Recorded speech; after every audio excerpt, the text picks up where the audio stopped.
Welcome to our ring theory lecture. Today we are tackling a fascinating topic called the mod P irreducibility test. If you have ever stared at a massive, complicated polynomial and wondered if it can be broken down into smaller pieces, you are in the right place. We are going to learn a brilliant mathematical shortcut that turns an impossible infinite problem into a simple finite checklist. Let us dive in and see how it works. Before we look at the math, imagine you are a mechanic trying to figure out if a massive, heavy steel engine can be dismantled. Testing it directly is incredibly difficult and time-consuming. Instead, you build a small, simplified plastic model of the engine. If you find that this simple plastic model is molded as one solid piece and absolutely cannot be taken apart, you immediately know the real steel engine cannot be taken apart either. In algebra, we face a similar problem when trying to factor long polynomial equations over infinite fractions. We need a simplified model. Now that we understand the analogy, let us define this mathematically. We start with a polynomial that has integer coefficients, meaning all the numbers multiplying the variables are whole numbers, without any fractions. We want to know if it is irreducible over the rational numbers. To test this, we choose a prime number, which we will call p. We then replace every coefficient in our original polynomial with its remainder when divided by p. This creates a new, simplified polynomial that lives in a finite mathematical system, where numbers wrap around like a clock. This is our unbreakable plastic model. This brings us to the formal statement of the mod P irreducibility test. Conceptually, this formula represents our simplified clock math model. Let us break down the symbols. The letter P represents our chosen prime number. The symbol f bar of x represents our new simplified polynomial after we have replaced all coefficients with their remainders modulo p. The test states that if this simplified polynomial cannot be factored in our finite clock system and its highest power has not dropped, then the original polynomial f of x absolutely cannot be factored over the rational numbers. If the small version is unbreakable, the big version is unbreakable too. Before we move on, let us see this with a concrete visual. What you are looking at is the modulo p reduction funnel. At the top, we have a complex original polynomial living in the infinite world of integers. We drop it into the funnel, which acts as a prime number filter. Out comes the simplified polynomial at the bottom, living in a tiny finite world. The locked padlock represents that this simple version cannot be factored. The upward arrow shows the logical guarantee. If the simple version is locked, the complex version at the top is guaranteed to be locked as well. Now that we have our visual intuition, let us apply the test to a real problem. We are given a cubic polynomial, x cubed plus 2x plus 1, and we need to determine if it can be factored. First, we must choose a prime number p. Let us choose 3. We check that 3 does not divide our leading coefficient, which is 1, so we are safe to proceed. Next, we replace each coefficient with its remainder when divided by 3. Since 1 and 2 are already smaller than 3, our simplified polynomial looks exactly the same. But now we are only allowed to use the numbers 0, 1 and 2 for our math. Continuing with our simplified polynomial, we need to see if it has any solutions in our finite clock system. We start by testing the number 0. Substituting 0 into the equation gives us a final result of 1. Because 1 is not equal to 0, 0 is not a valid solution. Next, we test the number 1. Substituting 1 gives us a standard sum of 4. However, the number 4 does not exist in our finite system. We must divide 4 by our prime number 3 and keep only the remainder, which is 1. Since this is also not 0, 1 is not a solution either. We have one final number to test in our system, which is 2.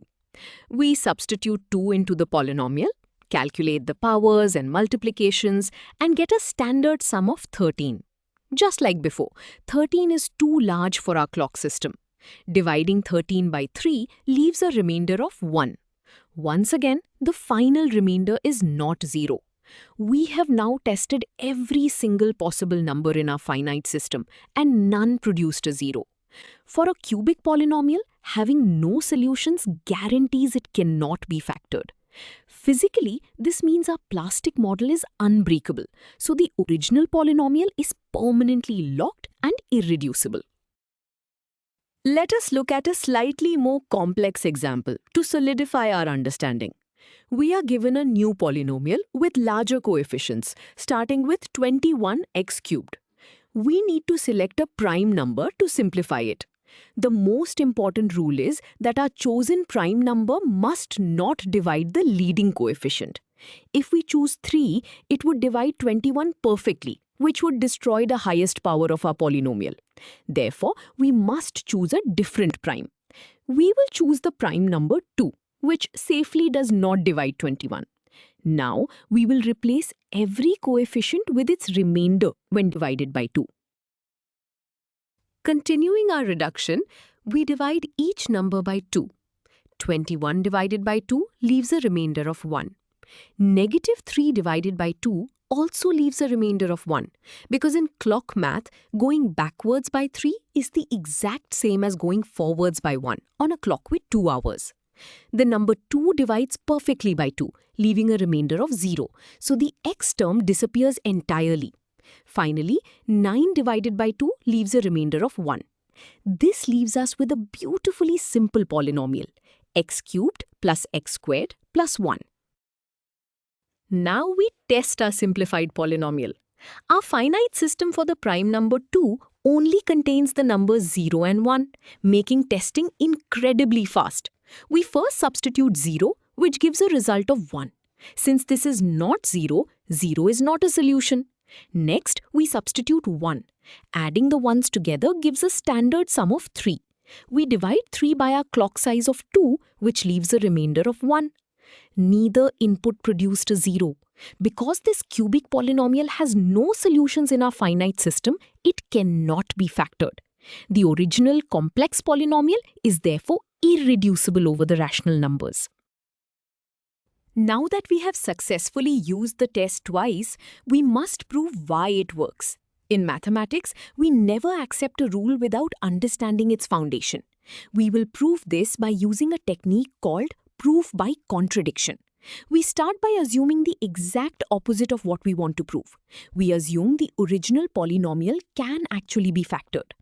Relying on a famous result called Gauss's lemma, we can write this assumption mathematically as f of x equals g of x times h of x, where both smaller polynomials have whole number coefficients and a highest power of at least 1. This sets up our impossible scenario. Continuing with our assumption, we apply our prime number p to shrink this entire equation. We replace every number with its remainder, giving us f bar equals g bar times h bar. Because we specifically chose a prime number that does not divide the leading coefficient, the highest powers of our simplified polynomials remain exactly the same as the originals. But look at what we have just done. We have successfully factored the simplified polynomial. This directly contradicts our starting rule that the simplified polynomial cannot be factored in this finite system. Because our assumption led to a completely impossible contradiction, our assumption must be wrong. The original polynomial cannot be factored. So we have proven that the test holds. This brings us to an important question. Why do we go through the trouble of shrinking polynomials into finite clock systems? In the real world, factoring polynomials over infinite systems is computationally exhausting, even for supercomputers. By using this test, we transform an infinite, impossible problem into a finite, easily solvable checklist. This exact mathematical principle is the hidden engine behind modern cryptography. Cryptographic systems constantly generate and verify unbreakable mathematical structures to keep your bank accounts and messages secure. Without these finite reduction tests, the secure internet would simply cease to function. We have covered a lot of ground today, so let us summarize the key takeaways.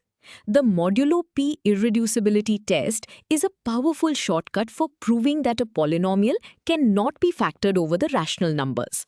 Instead of wrestling with infinite fractions, we reduce the coefficients using a carefully chosen prime number to create a tiny, finite mathematical world. Remember, this prime number must never divide the leading coefficient. If the simplified polynomial cannot be broken apart in this tiny world, the original polynomial is guaranteed to be unbreakable in the infinite world. You now understand one of the most beautiful and practical tools in abstract algebra.